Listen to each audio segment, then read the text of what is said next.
ನಮಸ್ಕಾರ ಸ್ನೇಹಿತರೆ, secrets of Kannada ಚಾನಲ್ಗೆ ಸ್ವಾಗತ ಸುಸ್ವಾಗತ.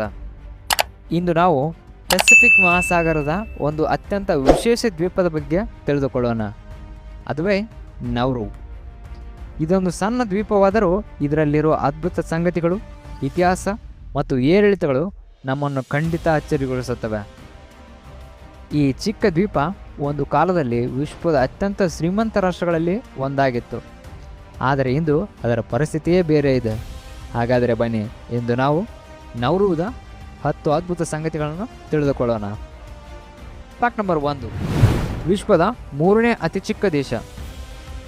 ನೌರು ವಿಶ್ವದ 3ನೇ ಅತಿ ಚಿಕ್ಕ ದೇಶವಾಗಿದೆ. ಇದು ಕೇವಲ 21 ಚದರ ಕಿಲೋಮೀಟರ್ ಮಾತ್ರ ವಿಸ್ತೀರ್ಣವನ್ನು ಹೊಂದಿದೆ. ಅಂದರೆ ಬೆಂಗಳೂರಿನ ಕೆಲವು ಉಪನಗರಗಳಿಗಿಂತಲೂ ಚಿಕ್ಕದಾಗಿದೆ. ಇದು ವ್ಯಾಟಿಕನ್ ಸಿಟಿ ಮತ್ತು ಮೊನಾಕೋದ ನಂತರ ಅತ್ಯಂತ ಚಿಕ್ಕ ದೇಶದ ಸ್ಥಾನವನ್ನು ಪಡೆದುಕೊಂಡಿದೆ. ಆಶ್ಚರ್ಯವೆಂದರೆ ಈ ದೇಶಕ್ಕೆ ಯಾವುದೇ ಅಧಿಕೃತ ರಾಜಧಾನಿ ನಗರವಿಲ್ಲ.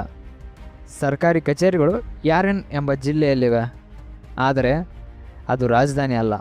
ಇಡೀ ದೇಶವೇ 14 ಜಿಲ್ಲೆಗಳಾಗಿ ವಿಂಗಡಿಸಲ್ಪಟ್ಟಿದೆ ಮತ್ತು ಇಡೀ ದೇಶದ ಜನಸಂಖ್ಯೆ ಕೇವಲ 10 ರಿಂದ 12 ಸಾವಿರ ಮಾತ್ರ.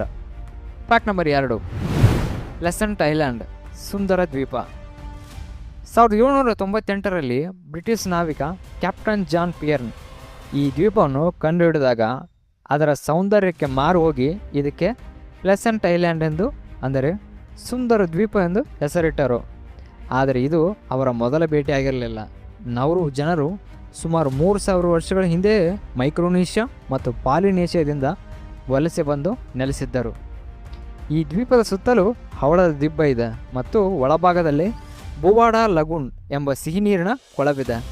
ವರ್ಷಕ್ಕೆ ಕೇವಲ 200 ಪ್ರವಾಸಿಗರು ಮಾತ್ರ ಇಲ್ಲಿಗೆ ಭೇಟಿ ನೀಡುತ್ತಾರೆ. ಫ್ಯಾಕ್ಟ್ ನಂಬರ್ 3, ಪಕ್ಷಿ ಹಿಕ್ಕೆಯಿಂದ ಬಂದ ಸಂಪತ್ತು. ನೌರುವಿನ ಅತ್ಯಂತ ಆಸಕ್ತಿದಾಯಕ ಸಂಗತಿ ಎಂದರೆ ಇದಾಗಿದೆ. ಇಡೀ ದ್ವೀಪದ ಆರ್ಥಿಕತೆ ಒಂದು ವಿಚಿತ್ರ ವಸ್ತುವಿನ ಮೇಲೆ ಅವಲಂಬಿತವಾಗಿತ್ತು. ಅದುವೇ ಪಕ್ಷಿಯ ಹಿಕ್ಕೆ. ಹಲವಾರು ಶತಮಾನಗಳಿಂದ ಸಮುದ್ರ ಪಕ್ಷಿಗಳು ಇಲ್ಲಿ ವಾಸಿಸುತ್ತಾ ಬಂದಿವೆ. ಅವುಗಳ ಹಿಕ್ಕೆಯಿಂದಾಗಿ ಫಾಸ್ಫೇಟ್ ನಿಕ್ಷೇಪಗಳು ಸೃಷ್ಟಿಯಾದವು.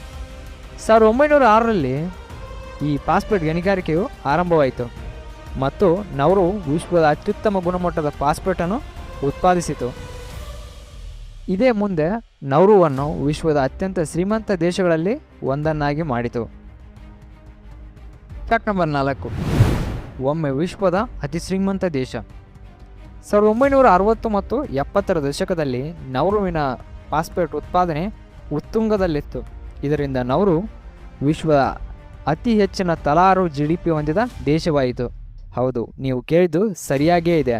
ಅತಿ ಹೆಚ್ಚು GDP ಹೊಂದಿದ ದೇಶವಾಗಿತ್ತು. ಇದು ಅಮೆರಿಕ ಮತ್ತು ಜಪಾನ್ಗಿಂತಲೂ ಹೆಚ್ಚಿನ ಆದಾಯವನ್ನು ಹೊಂದಿತ್ತು. ಜನರು ಕೆಲಸ ಮಾಡದೇ ಫಾಸ್ಫೇಟ್ ರಾಯಲ್ಟಿಗಳಿಂದ ಶ್ರೀಮಂತರಾಗಿದ್ದರು.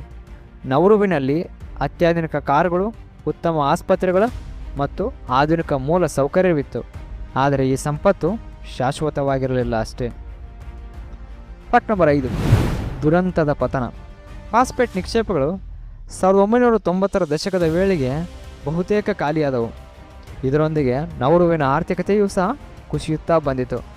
ಈ ದೇಶವು ದಿವಾಳಿ ಅಂಚಿಗೆ ಬಂದು ನಿಂತಿತು. ಇನ್ನೂ ದುಃಖದ ಸಂಗತಿ ಎಂದರೆ ಗಣಿಗಾರಿಕೆಯಿಂದಾಗಿ ದ್ವೀಪದ ಸುಮಾರು 80ರಷ್ಟು ಭಾಗ ನಿವಾಸ ಅಲ್ಲದ ಮತ್ತು ಕೃಷಿಗೆ ಅನುಪಯುಕ್ತವಾಯಿತು.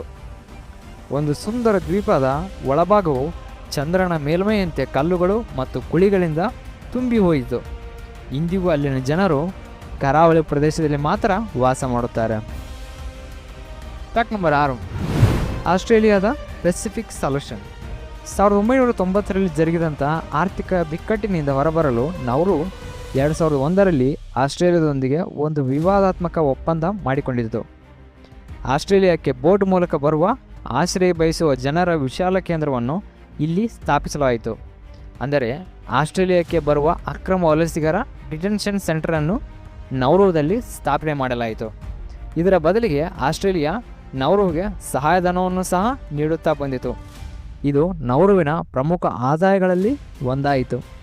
ಆದರೆ ಈ ಕೇಂದ್ರದಲ್ಲಿನ ಮಾನವ ಹಕ್ಕುಗಳ ಉಲ್ಲಂಘನೆಯ ಆರೋಪಗಳು ಅಂತಾರಾಷ್ಟ್ರೀಯ ಮಟ್ಟದಲ್ಲಿ ವಿವಾದವನ್ನು ಸೃಷ್ಟಿ ಮಾಡಿದವು. ಫ್ಯಾಕ್ಟ್ ನಂಬರ್ 7, ಯುದ್ಧದ ಕಹಿ ನೆನಪುಗಳು. ಎರಡನೇ ವಿಶ್ವಯುದ್ಧದ ಸಮಯದಲ್ಲಿ ನೌರು ಜಪಾನ್ನ ವಶವಾಯಿತು. ಈ ಅವಧಿಯಲ್ಲಿ ನೌರು ಜನರು ಅಪಾರ ಕಷ್ಟಗಳನ್ನು ಅನುಭವಿಸಿದರು. ಸುಮಾರು 1200 ಜನರು ಜಪಾನ್ ಟ್ರಕ್ ದ್ವೀಪಗಳಿಗೆ ಕಾರ್ಮಿಕರನ್ನಾಗಿ ಕಳುಹಿಸಿತು. ಅಲ್ಲಿ ಕನಿಷ್ಠ 1/3 ಜನರು ಸಾವನ್ನಪ್ಪಿದರು. ಉಳಿದ ಯುರೋಪಿಯನ್ನರನ್ನು ಜಪಾನಿನ ಸೈನ್ಯವು ಕೊಂದು ಹಾಕಿತು. ಇಂದಿಗೂ ಈ ದುರಂತದ ಸ್ಮಾರಕವನ್ನು ನಾವು ನೌರುವಿನಲ್ಲಿ ಕಾಣಬಹುದಾಗಿದೆ. ಫ್ಯಾಕ್ಟ್ ನಂಬರ್ 8, ರಾಜಧಾನಿ ಇಲ್ಲದ ರಾಷ್ಟ್ರ. ಇದು ವಿಶ್ವದ ಏಕೈಕ ಗಣರಾಜ್ಯವಾಗಿದೆ. ಇದಕ್ಕೆ ಅಧಿಕೃತ ರಾಜಧಾನಿ ಇಲ್ಲ. ಸರ್ಕಾರಿ ಕಚೇರಿಗಳು ಯಾರೆನ್ ಎಂಬ ಜಿಲ್ಲೆಯಲ್ಲಿವೆ. ಇದು ವಾಸ್ತವಿಕ ರಾಜಧಾನಿಯಂತೆ ಕಾರ್ಯನಿರ್ವಹಿಸುತ್ತದೆ. ಯಾರೆನ್ನಲ್ಲಿ ಅಂತಾರಾಷ್ಟ್ರೀಯ ವಿಮಾನ ನಿಲ್ದಾಣವೂ ಸಹ ಇದೆ. ನೌರು ವಿಶ್ವಸಂಸ್ಥೆಯ ಅತ್ಯಂತ ಕಡಿಮೆ ಜನಸಂಖ್ಯೆಯ ಸದಸ್ಯ ರಾಷ್ಟ್ರವೂ ಸಹ ಹೌದು. ಫ್ಯಾಕ್ಟ್ ನಂಬರ್ 9, ಸೇನೆ ಇಲ್ಲದ ದೇಶ. ನೌರು ವಿಶ್ವದ 36 ಸೇನೆ ಇಲ್ಲದ ದೇಶಗಳಲ್ಲಿ ಒಂದಾಗಿದೆ. ಇಲ್ಲಿನ ರಕ್ಷಣೆಯನ್ನು ಆಸ್ಟ್ರೇಲಿಯಾ ನೋಡಿಕೊಳ್ಳುತ್ತಾ ಬಂದಿದೆ. ನೌರುವಿನ ಸ್ವಂತ ಪೊಲೀಸ್ ಪಡೆ ಇದೆ, ಆದರೆ ಯಾವುದೇ ಮಿಲಿಟರಿ ಇಲ್ಲ. ಇದು ಇಂಡೋ ಪೆಸಿಫಿಕ್ ಪ್ರದೇಶದಲ್ಲಿ ಅತ್ಯಂತ ವಿಶಿಷ್ಟವಾದ ಅಂಶಗಳಲ್ಲಿ ಒಂದಾಗಿದೆ.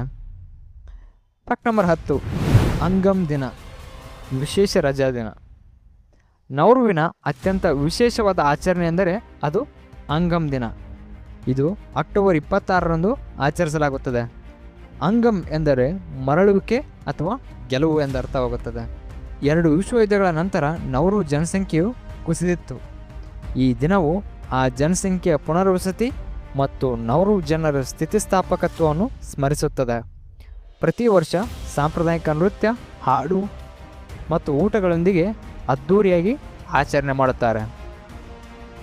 ನೋಡಿದ್ರಲ್ಲ ಸ್ನೇಹಿತರೆ, ಇವುಗಳಾಗಿದ್ದವು ನೌರು ದ್ವೀಪದ 10 ಅದ್ಭುತ ಸಂಗತಿಗಳು.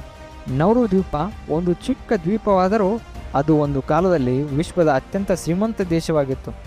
ನಂತರ ಆರ್ಥಿಕ ಪತನವನ್ನು ಕಂಡಿತು, ಆದರೆ ಇಂದಿಗೂ ತನ್ನ ವಿಶಿಷ್ಟ ಸಂಸ್ಕೃತಿ ಸ್ಥಿತಿಸ್ಥಾಪಕತ್ವವನ್ನು ಕಳೆದುಕೊಂಡಿಲ್ಲ, ಉಳಿಸಿಕೊಳ್ಳುತ್ತಾ ಬಂದಿದೆ. ಈ ವಿಡಿಯೋ ನಿಮಗೆ ಇಷ್ಟ ಆದರೆ ಲೈಕ್ ಮಾಡಿ, ಶೇರ್ ಮಾಡಿ, ಸಬ್ಸ್ಕ್ರೈಬ್ ಮಾಡಿ. ಮತ್ತು ಮುಂದಿನ ವಿಡಿಯೋದಲ್ಲಿ ಹೊಸ ದೇಶದ 10 ಅದ್ಭುತ ಸಂಗತಿಗಳನ್ನು ನಾವು ತಿಳಿದುಕೊಳ್ಳೋಣ. ನಮಸ್ಕಾರ.